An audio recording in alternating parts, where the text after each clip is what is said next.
Hello and welcome to Pilates with Alison. It's really nice to have you all here.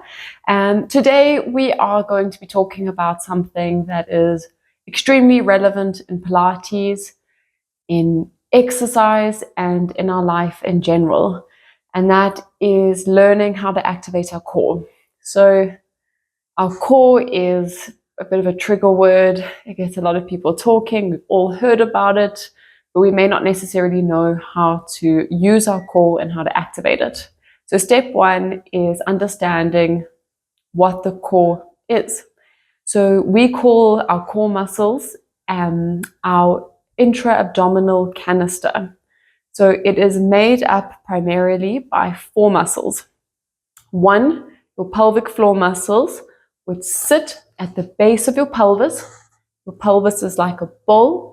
These muscles sit internally at the bottom of that bowl, keeping our organs up in our abdomen. So it keeps up your intestines, your bladder, your vagina, your uterus, and your rectum. At the front of our body, we have a muscle called transversus abdominis.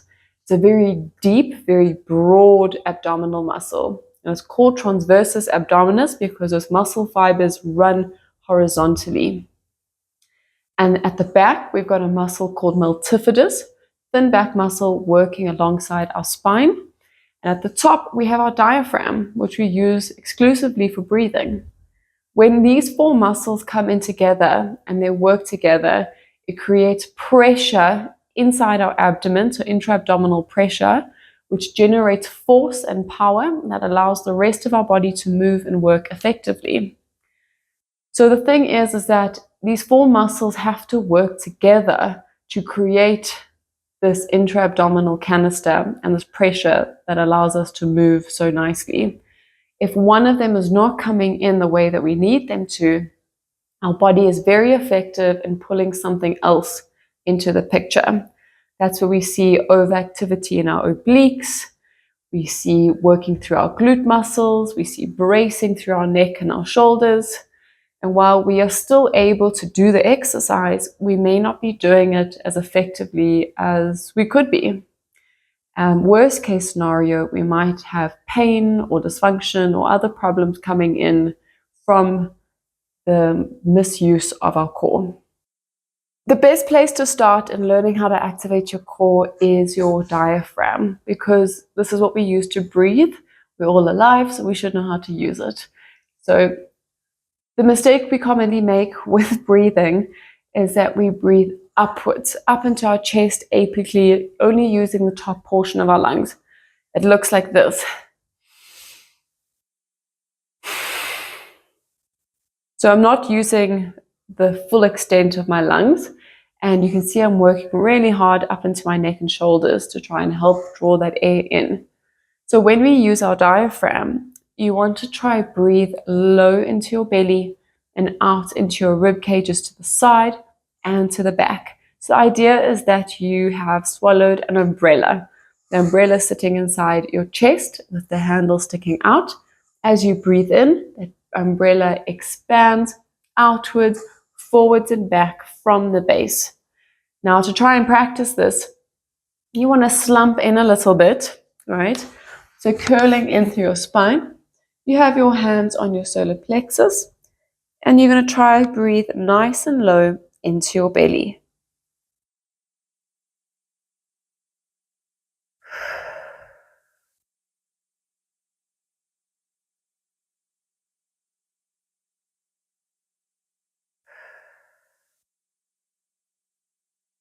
This may take quite a bit of practice. And in Pilates, we try and encourage breathing through the exercise, inhaling to get ready and exhaling to move. And it's to help practice this diaphragmatic breathing. Now, the next easiest way to activate into our core is using our pelvic floor muscles. If our pelvic floor muscles engage, we automatically recruit transversus and multifidus. The only difficult thing with the pelvic floor muscles is that they are internal. We can't see them move, right? So you could see my chest expanding now. So this next exercise is based on feel alone, right? So our pelvis is a bowl shape, and these pelvic floor muscles sit at the base of this bowl. You have your levator ani muscles at the front and your coccygeus muscles at the back. The feeling is as though you are desperate to go to the bathroom. You are dying to wee, and you have to squeeze and hold internally to hold it in. Now, the feeling is the front muscles around your urethra and the back muscles around your anus squeeze, and they move together as well as lift up towards your heart. So it's a squeeze together and a lift up towards your heart. So you feel this like internal pulling upwards feeling. For guys, it's as if you are walking into a freezing cold swimming pool, and as you're lowering down, you're getting closer and closer towards the water, and you feel your testes pull up out of the water, right? And these are the feelings, because this is our pelvic region, right? This is where the muscles work. So it's that internal feeling of a squeeze, lift, and hold. Now, it's almost the opposite. When you are engaging your pelvic floor muscles, you are very relaxed into your belly. I want a nice soft belly, and your bum is relaxed as well. So you're not trying to squeeze through your tummy or through your glutes or thighs. You want to make sure that those muscles are really nice and soft. We're going to start with these two, and then we're going to progress to transversus abdominis as well. You're going to lie on your back with your knees bent, nice and relaxed. You can put a pillow underneath your head, really try and make yourself comfortable.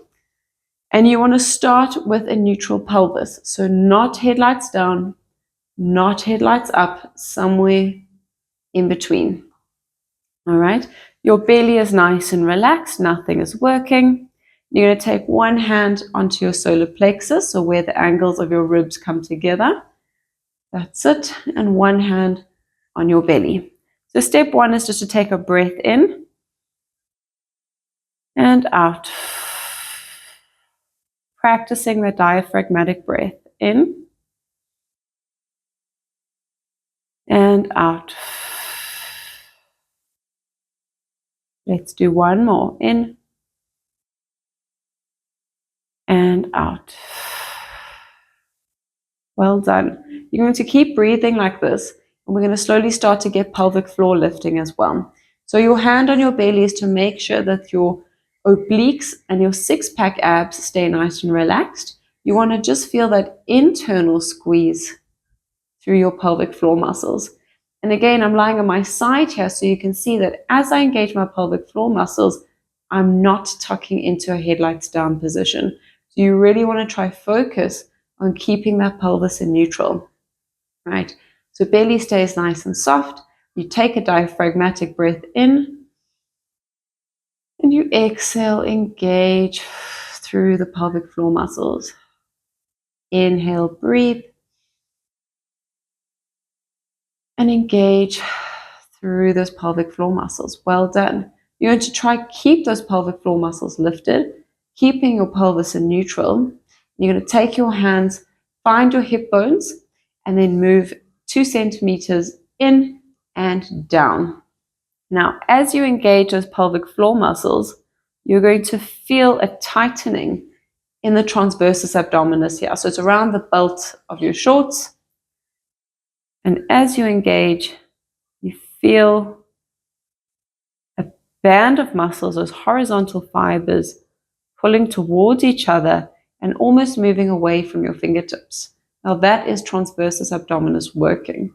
If we want to engage deeper into transversus abdominis, it is a feeling as though there's a really strong magnet on each hip bone, and those two magnets are trying to pull towards each other. So not down, not towards the mat, but towards each other. The other idea is a book is open on your hips, and you are trying to close the book, right? So as you engage pelvic floor, that upward squeeze, you're keeping your belly soft, and we draw those hip bones together, right? And it's a very gentle squeezing and engaged feeling. There's no bracing outwards. So you especially don't want to feel any bulging outwards. It's a drawing in motion and if anything, the muscle pulls away from your hands a little bit. And that is transversus abdominis kicking in. So when activating in through our core, you might notice some changes happening. So as we engage transversus, you might be tempted to squeeze elsewhere, in which case you can see obliques kicking in, right? You get this groove on the side to show you that obliques are overactivating. And it's called the breadbasket effect because it almost creates a little bit of a bread loaf here. And that is not transversus working. You can see that bulge happening and the lack of recruitment in that position, right? So you want that soft belly. You're going to take a breath in to get ready. And as you exhale, it is a low squeeze. So I can feel my pelvic floor lifting upwards, and I can feel these hip bones, the magnets on my hip bones are pulling inwards. And it's a really gentle squeeze here. You want to try to be able to breathe in and out while holding this engaged feeling.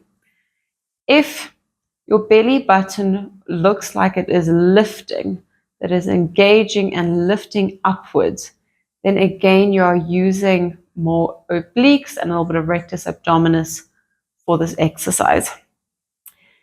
And you especially want to check that you are not bracing outwards, which is like a outward squeeze. So a lot of people do this, especially when lifting heavy weights or moving something difficult.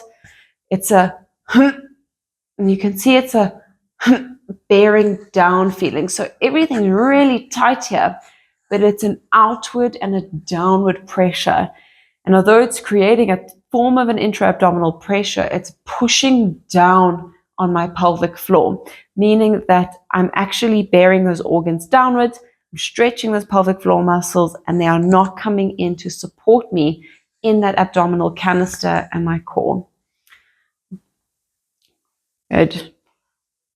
So again, it's making sure that we are utilizing our diaphragm, engaging pelvic floor, and then feeling transversus abdominis kicking in while keeping our pelvis in a neutral position. So this is the first video on activating your core. Stay tuned for more videos to come and how to exercise while keeping our core engaged. And I will take you through some videos on how to keep your core strong and active, not in just Pilates, but in everyday life, ultimate frisbee, and everything else. Thank you so much.